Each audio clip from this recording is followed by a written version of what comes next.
नमस्कार देवियों और सज्जनों, व्यालोकवाणी में आप सभी का स्वागत है। और हमारे साथ हैं धीरेन्द्र पुंडीर सर, आप सभी के सुपरिचित। सबसे पहले सर का स्वागत कर लेते हैं। सर, बहुत बहुत स्वागत है आपका। आपको और व्यालोक वाणी के तमाम दर्शकों को मेरी ओर से बहुत अभिवादन। सर, जब मैंने आपसे बात करने की सोची थी तो सोचा कि एक जो धमाका हुआ है कि जंतर मंतर पर आईएसआई ने भी अपने लोग प्लांट किए थे और वहाँ पर पेट्रोल बम बनाने वाले आतंकी भी शामिल थे उस भीड़ में, और कैसे हम लोग बचे, ये एक कृपा रही और हमारी सुरक्षा एजेंसियों की तत्परता रही। लेकिन इस मुद्दे के ऊपर एक दूसरा मुद्दा आ गया जिसको मैं अब प्राथमिकता देना चाहूँगा। आज 5 तारीख है। 5 अगस्त को बड़े बड़े निर्णय हुए हैं संसद में। 370 भी 5 अगस्त को हटा था, और इस तरह से 5 अगस्त एक बड़ी राम तारीख मंदिर मानी का जाती जो है। अयोध्या में लेकिन जो पूजा हुई थी वो भी 5 अगस्त 2020 को जो पूजा जी, की थी। लेकिन संसद हो गई ठप। किरण रिजिजू गए मिलने राहुल गांधी से, वहाँ प्रियंका भी थी। क्या परिणाम निकला? कम से कम संसद तो नहीं चल रही है, और अब केवल 13 तारीख तक संसद का ये सत्र बचा हुआ है। 3 बड़े बिल, एफसीआरए, डिलिमिटेशन और बाकी छोटे मोटे बिल जो भी हैं वो बचे हुए हैं। 5 बिल इस हंगामे और रकस में ही पास करा लिए गए हैं, जिस पर चर्चा नहीं हुई है। विपक्ष के मुद्दे क्या हैं? राम मंदिर में चढ़ावा चोरी पर, और गृह मंत्री 20 जुलाई की घटना पर बयान दें। जो गुंडई हुई, जो तोड़फोड़ हुई, उस पर पुलिस ने जो कार्रवाई की उस पर बयान दें। कैसे देखा जाए सर?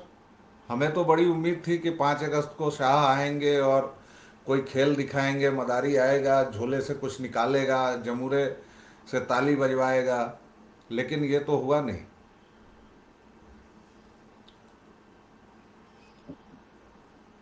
दरअसल एक बात माननी चाहिए कि दो चीजें हैं। अभी संसद चल रही है, अभी उसमें कोई पेश तो नहीं हुआ। क्या बातचीत चल रही है वो मैं इस चर्चा के बीच में नहीं, लेकिन मैंने देखा चूंकि 2 बजे तक आज स्थगित की गई।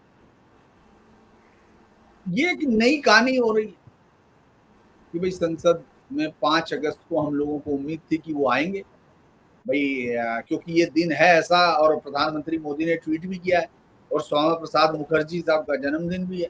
मतलब वो जन्मदिन कह रहे थे, उसको भी यही कहा गया कि आज उन्होंने 125वां, हमारी खुशी दोगुनी हो रही है, और उन्होंने जम्मू कश्मीर और लद्दाख को जो है कैसे हम लोगों ने 370 हटाई, उसका उन्होंने बड़ा एक अच्छा मतलब।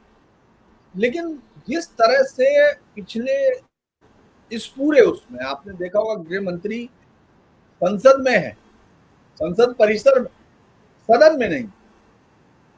तो ये लग रहा था कि शायद आज वो जवाब देंगे, और क्योंकि मौका भी है और दस्तूर भी है तो आपको लाना चाहिए, ऐसी उम्मीद थी। लेकिन मुझे लगता है कि एक क्योंकि जब बातचीत हो रही थी मुझे भी ये उम्मीद थी कि वो आज आएगा, लेकिन जब मतलब वो बहुत करीब तो है नहीं, और वही अमित शाह और मोदी के कौन करीब है ये आज तक कोई बता नहीं पाया।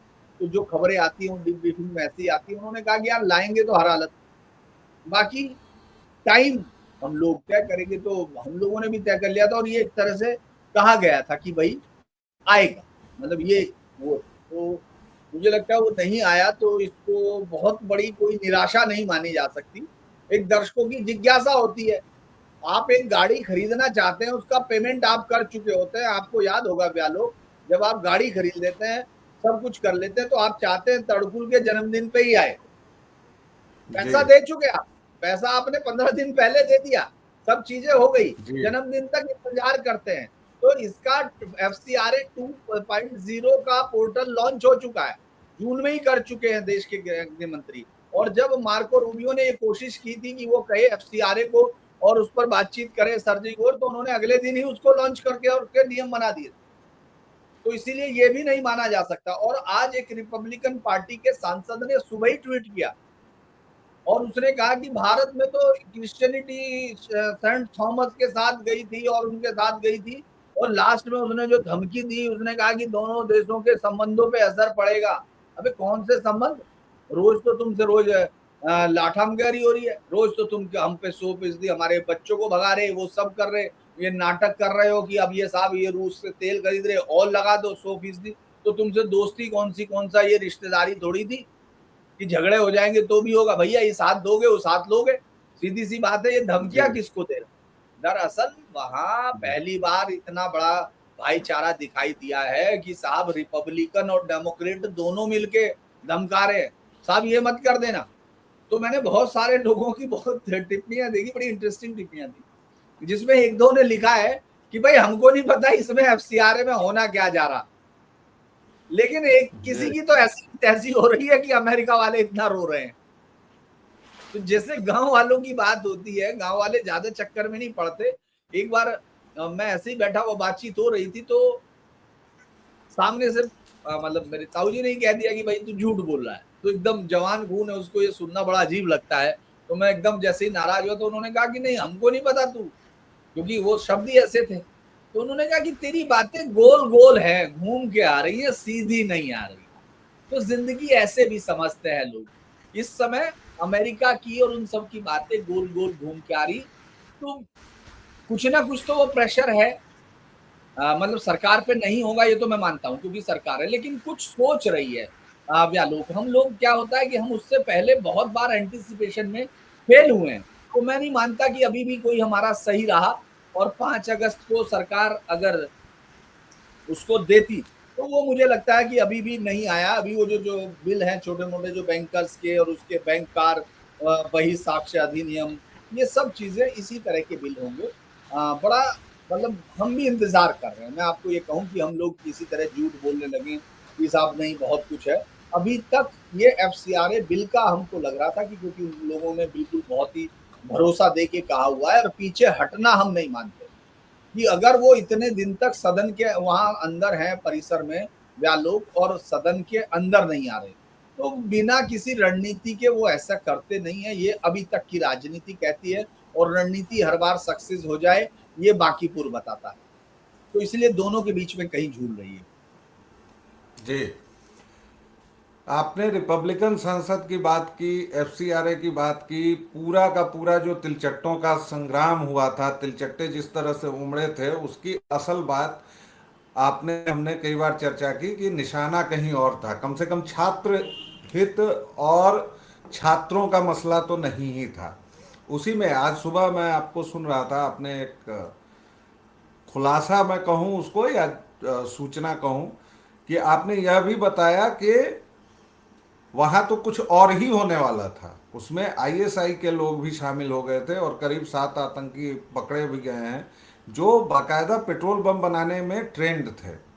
हालांकि पेट्रोल बम बनाना मतलब ऐसी कोई बहुत बड़ी बात तो होती नहीं है, लेकिन पूरी तैयारी थी कि किसी भी तरह अराजकता और क्योस के हवाले कर दिया जाए दिल्ली को। इस पर कैसे देखें, इस पर क्या टेक है आपका? देखिए बड़ी इंटरेस्टिंग चीज ये है कि मैं जब इस आंदोलन को शुरू से ही, मैं गया नहीं वहां, मैंने मतलब बाद में गया, ऐसे गया और उसमें, लेकिन मैंने कवर नहीं किया क्योंकि मेरी नजर में ये इनमें से किसी की भी रिलायबिलिटी नहीं थी। हो सकता है भाई सरकार ने इस्तीफा दिया, भीड़ बढ़ गई, प्रेशर हो गया, क्योंकि उनकी कोई क्लियर आइडियोलॉजी नहीं थी और उनके जो फोटो थे वो एनार्किस्ट दिखा रहे थे जो अरविंद केजरीवाल के साथ है। और केजरीवाल भरोसा नहीं जगाता, जनता उसको दे लेगी तो देखिए हमको मानना पड़ेगा, हम जर्नलिस्ट है, हमको हमारा कोई ईगो उसमें नहीं है कि भाई जनता ने गलती कर दी, नहीं भाई जनता ने फैसला लिया वो जान, हम सिर्फ ये कह सकते हैं फैसला सही है कि नहीं है, ये हमारी नजर है। तो जब ये लोग आए थे तो मुझे नहीं लग रहा था, लेकिन एक बात मैं तब से कह रहा था कि इतनी अराजक भीड़ संसद के करीब है फिर भी सरकार गोली नहीं चला सकती। आपको याद होगा, आपके साथ भी कई बार चर्चा में हुआ कि सरकार गोली नहीं चला सकती, आप चाहे जो भी कुछ सोच लें, और सरकार गोली नहीं चला सकती ये बात आपसे या हम दर्शकों से ज्यादा सिस्टम जानता है। और सिस्टम हमारे यहाँ और पाकिस्तान में एक ही सिस्टम है, वो लोग जानते हैं कि हमको इसका फायदा उठाना। मैं बार बार कह रहा था कि कोई ना कोई टेररिज्म का, अगर कश्मीर में कुछ जो उनका पाक ऑक्युपाइड कश्मीर है जो उन्होंने अधिकृत किया हुआ है कब्जा, जिसमें उनके लोग वहां ट्रेनिंग दिया करते थे बड़ी खुशी से उतर के, उन लोगों के साथ जो उनकी उनकी जो उनका नरसंहार वो कर रहे हैं, उनके सफाई का अभियान छेड़ा हुआ है बलूचिस्तान से लेके वहां तक, वो उसमें उलझा हुआ है। फिर भी जिसका जो काम है उसको करना है। आईएसआई ने फिर भी आप ये सोचिए, और मैं उस समय ये सोच रहा था कि ये प्रयास जरूर करेंगे, भाई वो तो जाना चाहते हैं ना संसद के पास तक, और ये खुद आह्वान कर रहा है, तो उनको तो इससे बढ़िया रास्ता नहीं। लेकिन आप देखेंगे एक दो बात कुछ आई नहीं, और सबने कहा कि जो हम जैसे लोग आशंका की ये तो सब गोदी मीडिया ये वो। तो सबसे पहले ये खबर निकल के आई बंगाल में, अभी मंडल पकड़ा गया, और क्योंकि उसको नहीं पकड़ा गया था किसी और पर, उमेश राय के बेटे का जो विधायक है उमेश के, उसके बेटे को किडनैपिंग का कोई वो था, तो उसको सर्चिंग के दौरान एसटीएफ के पास वो आया, और उन्होंने जब उसको एनालाइज जैसे करते हैं पीडीआर से लेके और कॉल रिकॉर्ड और सब चीजें, मुझे मालूम नहीं कॉल रिकॉर्ड हुए या नहीं, क्योंकि वो लीगली जो वो करेंगे, हम सिर्फ सिस्टम समझते हैं, तो उसके हिसाब से। तो उसमें पता चला कि ये हमीम मंडल है। जब पूछताछ हुई अर्पिता वो की शुभेंदु का ट्रैक कर रहे थे ये अभियान, तो हम लोगों ने देखा भाई शुभेंदु का अभियान है, ठीक है वो, लेकिन जैसे ही पूछताछ में एनआईए की और सब चीजें आई तो पता चला कि ये जनाब को कहा गया था कि आप जंतर मंतर के लिए पुलिस की वर्दियों का इंतजाम करें, पुलिस की वर्दी। तो मैं सोच रहा था कि ये ठीक है पुलिस की वर्दियां होंगी, मैंने उस पर एक प्रोग्राम बनाया।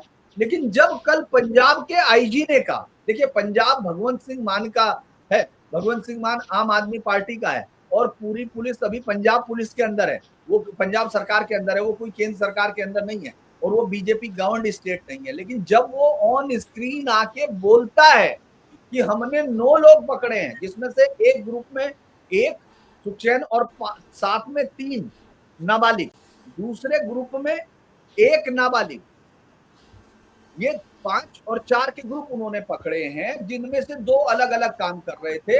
एक ग्रुप क्या कर रहा था कि वो जो भारत की जो सेना का और वो जो स्टेशन, आपको पता है ये पंजाब बॉर्डर स्टेट है, तो वो क्या कर रहे थे कि तमाम जो डाटा है रियल टाइम में, जो आपने देखा होगा यहाँ भी पकड़े गए थे दिल्ली कैंट पे, और उसमें जी गाजियाबाद के लड़के थे, और वो पहली बार इस तरह का डर लगने लगा था कि उसमें कई सारे हिंदू लड़के भी शामिल। ये एक नया पैटर्न।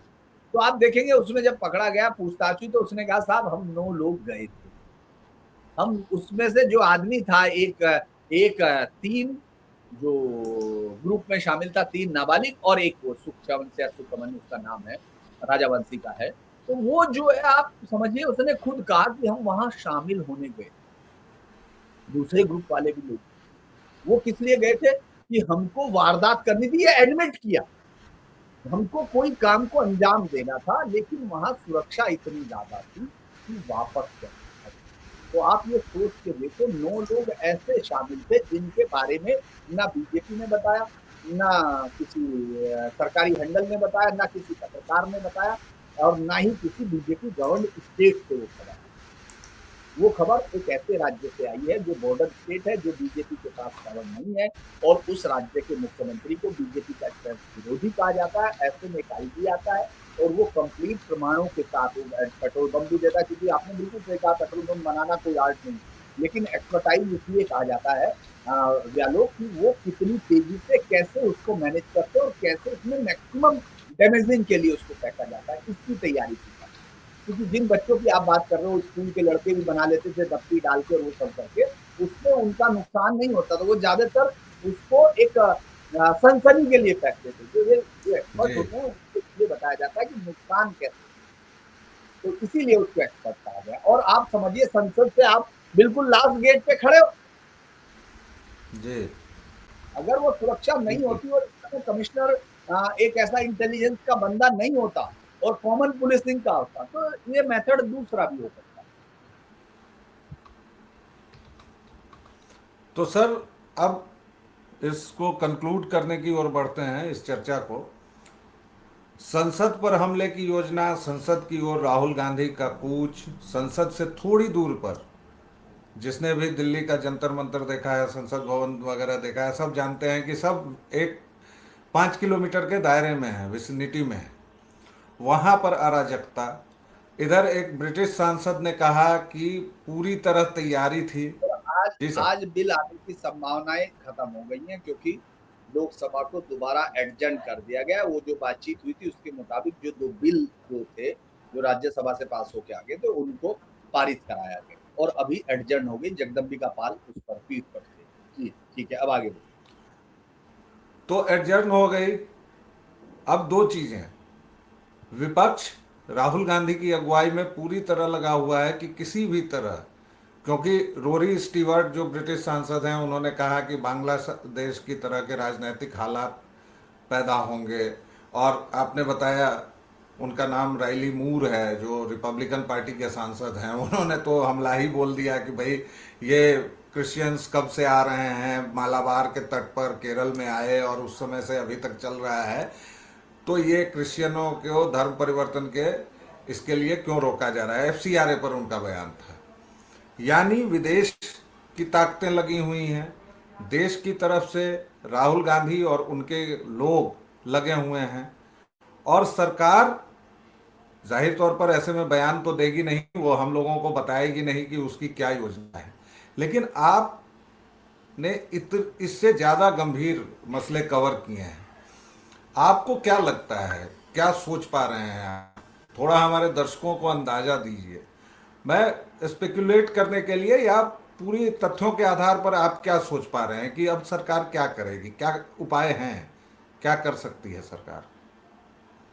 देखिए व्यालोक, मुझे लगता है सरकार को जो जो उसने एक स्कीम बनाई है, जो मतलब उन दोनों ने सोचा होगा, जो टॉप लेवल के लोग हैं, उन दोनों ने जो सोचा है अभी उसी दिशा में बढ़ रहा, ऐसा मेरा मानना। क्योंकि वो कोई हड़बड़ी नहीं दिखा रहे, आपको दिखेगा किसी चीज से वो बैक ट्रैक नहीं हो रही, ये नहीं हो रहा कि आप आज गए कि बिल पास करा दीजिए, उसके बाद स्थगित हो गया, आप अपना काम कीजिए, हम अपना काम करेंगे। ये भी लग रहा है कि कोई एक बड़ा फैसला, मतलब ऐसे सरकार, ऐसा नहीं है कि वो बहुत यूनिक चीज हो गई हो कि भाई सरकार में सदन में नहीं आ रहे, बहुत बार नहीं आते, पीएम नहीं आते, बहुत लंबे समय से नहीं आते, कोई ये नई कहानी थोड़ी है। मनमोहन सिंह भी ऐसे ही आते थे और ऐसे ही बिल पास होते थे, कोई नई चीज नहीं है, ये डेमोक्रेटिक प्रोसेस का एक हिस्सा है, कोई शक। लेकिन जो इतने सालों तक अमित शाह और मोदी को जिन लोगों ने भी देखा, वो जानते हैं कि वो जब लौटते हैं तो बैंक के साथ एकदम इस तरह से आते हैं कि जैसे बहुत बड़ा काम, तो क्योंकि इतनी शांति अच्छी नहीं दिखती उनके हिसाब से। आप, मैंने क्या कहा, आप सदन परिसर में, वो संसद परिसर में कंटिन्यू, लेकिन आप सदन में नहीं जाए। और ये कोई इसलिए जाए, देखिए जो हल्ला अभी हो रहा वो हल्ला तब भी होता जब वहां बैठे हों। भाई कोई हमला कर देगा उन पे, ये तो संभव नहीं, भले ही प्रधानमंत्री को घेर लिया गया था, याद होगा आपको, लेकिन कोई हमला जी। कर देगा सदन के अंदर, उसके बाद वो अपने आप को राजनीतिक रिलीवेंस बना पाएगा, ये तो संभव नहीं है। तो इसका मतलब है कि सरकार के सोचे गए कामों की तरफ ये बढ़ रहा है, कोई एक बड़ा, या तो सरकार किसी बड़े मसले को डील करने में लगी हुई है जो बहुत ही जरूरी है। और जैसे आपने देखा एफसीआरए को लेके जिस तरह का प्रेशर है, ये कोई कमजोर प्रेशर नहीं हो सकता, क्योंकि खुल के सामने आ गए, जितने भी थे सब खुल के सामने आ गए। तो इसीलिए ये एक बड़ा इंटरेस्टिंग है, देखना इंटरेस्टिंग होगा, क्योंकि सरकार इस तरह बैठी रहेगी और होम मिनिस्टर और प्रधानमंत्री ये देखते रहेंगे और वो खाली बैठे होंगे अपने घर में, ये तो संभव नहीं है। हालांकि बहुत सारे पत्रकार जो चुनाव कवर करते हैं, हमको भी ये लगता है कोई एक ऐसी चीज है जिसको हम लोग अभी नहीं समझ पा रहे हैं, क्योंकि ऐसा हो सकता है, ऐसा नहीं है कि नहीं हो सकता। और लेकिन इसलिए नहीं मैं कह रहा कि वो पुराना, क्योंकि वो तो संसद में आते आते उन्होंने आउट ऑफ ब्लू रख दिया था 370। लेकिन एक बड़ी चीज आप जानते हैं, मेटा को जो जुंकरबर्ग को जो कहा गया है 72 घंटे का समय दिया गया, वो तमाम चीजें की गई। और साथ ही साथ इस बार सरकार ने जो उनको कवर मिलता है, सिक्योरिटी कवर, हार्बर जो प्रोटेक्शन वो है, उसको वापस लेने की बात कही।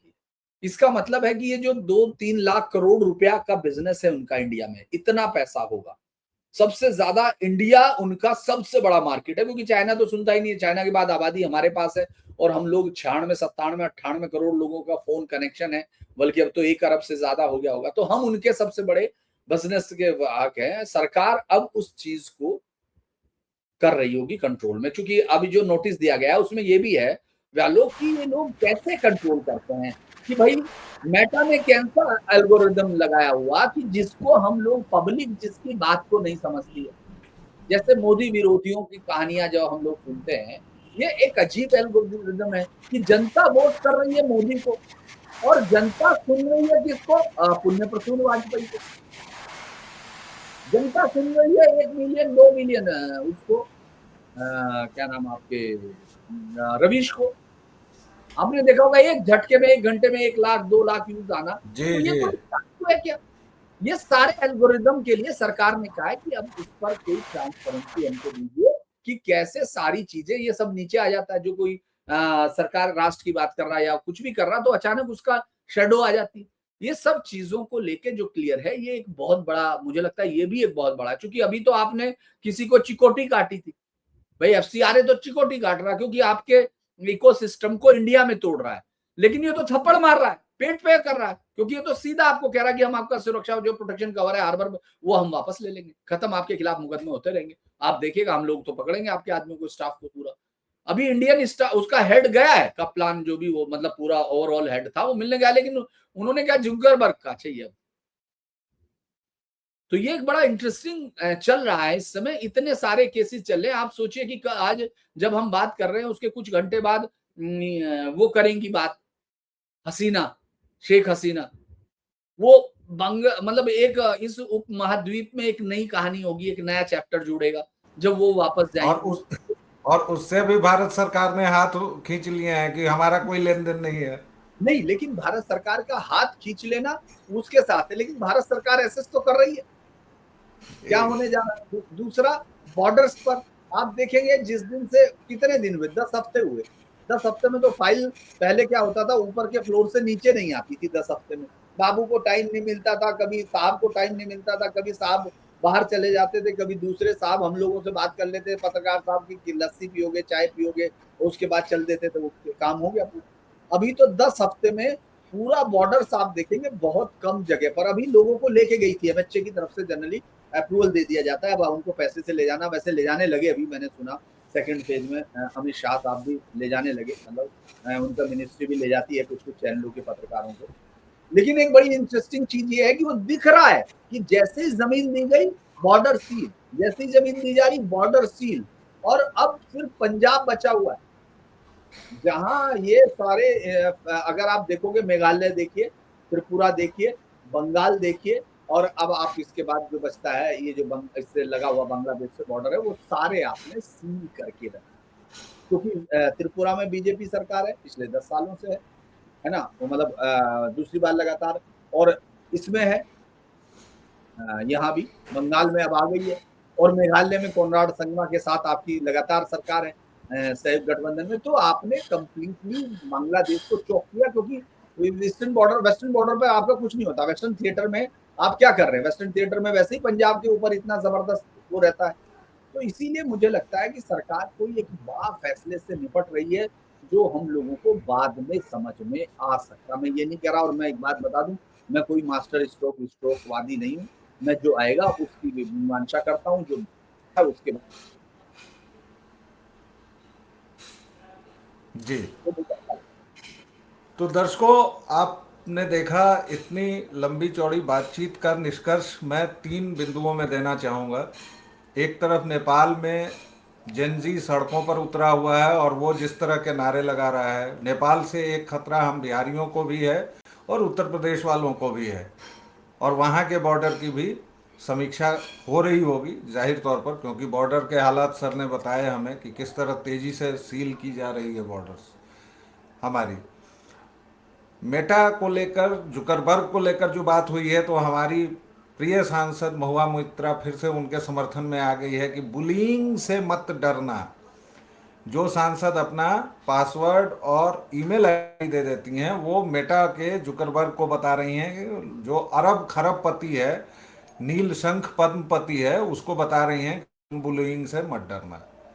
लेकिन उसके पेट का सवाल है। और दूसरी तरफ अमेरिका और ब्रिटेन दोनों के बड़े नेता ये बयान दे रहे हैं कि नेपाल बांग्लादेश जैसे हालात हो सकते हैं और सीआरए बिल से चीज़ें गड़बड़ होंगी और ये हमारे संबंधों को खराब कर सकते हैं। इन सब पर आपने विस्तार से सर को सुना। मैं भी आपको कुछ प्रश्नों के साथ छोड़ जाना चाहता हूं कि इन सभी बिंदुओं पर सोचिए और तब ये विचार कीजिए कि आखिर सरकार की ये चुप्पी क्यों है, क्योंकि शायद इतनी सारी चीज़ें पक रही हैं कि सरकार सबको ठंडा होने देना चाहती है और एक बार में एक किसी मसले को लेगी। तो हो सकता है अभी आज 5 तारीख बीत गई, अगर सैटरडे संडे हटा दें तो संसद का सत्र चलना है, तो 5 दिन अभी और हैं। इस दिन में क्या हो देखना चाहिए। हो सकता है कि इस सत्र में फिर से बिल ना हो और फिर से भाजपा के कट्टर समर्थक भाजपा को गाली देने लगे कि ये सरकार बार बार पीछे जाती है। लेकिन उस पीछे जाने के पीछे जो कारण है वो सर ने बहुत विस्तार से बताए हैं। आपको ये वीडियो कैसा लगा बताइएगा। सर से आप और किन विषयों पर चाहते हैं वो भी बताइएगा, और अगर वीडियो पसंद आए तो इसे ज़रूर लाइक और शेयर कीजिएगा ताकि हमारी बात आगे भी पहुँचे, दूर तक पहुँचे। धीरेन्द्र सर एक और अपने चैनल पर आते हैं, धीरेन्द्र पुंडरी न्यूज़ पॉइंट। वहाँ पर अगर आपको तथ्यपरक और मौलिक विश्लेषण सुनना है, पसंद करते हैं, और पर्दे के अंदर की बात, क्योंकि सर मूलतः रिपोर्टर रहे हैं।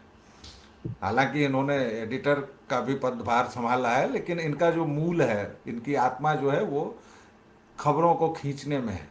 इसीलिए मैं इनसे बात करता हूँ तो उसी रूप में इनसे बात करता हूँ। तो वहाँ भी जाइए और व्यालोक वाणी को अपना स्नेह और प्रेम देते रहिए। सर आपने हमें समय दिया बहुत कम नोटिस पर, बहुत बहुत धन्यवाद। अगले वीडियो में फिर मिलेंगे, तब तक के लिए जय जय सिया राम। जय जय